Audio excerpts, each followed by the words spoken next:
Jeshi la Irani limetoa onyo kali kuhusu mashambulizi ya kulipiza kisasi yatakayokuwa mazito na makali zaidi iwapo tawala za Marekani na Israel zitafanya uchokozi mpya.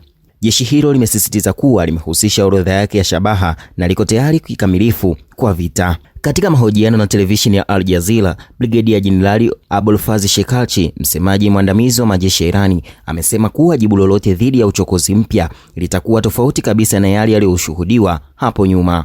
Amesema kuwa maadui bila shaka watakumbana na mambo ya kushtukiza na mbinu mpya za kivita. Amesema iwapo eneo hilo litaingia katika mzunguko mwingine wa vita, mashambulizi ya Irani yatavuka mipaka ya kikanda.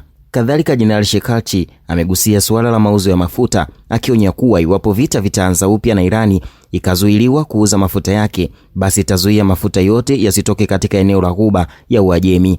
Uchokozi wa kihalifu wa Marekani na Israel dhidi ya Irani ulianza mnamo Februari 28 kupitia mashambulizi ya anga yaliyopelekea kuuawa kwa viongozi waandamizi na makamanda wa Irani, akiwemo kiongozi mwadhamu wa mapinduzi ya Kiislamu Ayatollah Ali Khamenei, ambapo majeshi ya Irani yalijibu mapigo kwa kurusha makombora ya ndege zisizo na rubani kwa siku 40 mfululizo, yakilenga ngome za utawala wa Israel katika ardhi zinazokaliwa kwa mabavu na utawala huo, pamoja na kambi za zana za kijeshi za Marekani kote Asia Magharibi. Aidha, Irani ilifunga mlango wa bahari wa Hormuz kwa maadui na washirika wao kufuatia kuanza kwa vita hivyo vya kichokozi, ambapo baada ya Marekani kutangaza usitishaji wa vita, mtawala wa nchi hiyo Donald Trump aliamuru vikwazo dhidi ya meli na bandari za Irani, hatua hiyo ikiwa ni ukiukwaji wa makubaliano ya kusitisha mapigano yaliyosimamiwa na Pakistani na kuanza kutekelezwa Aprili 8 mwaka huu.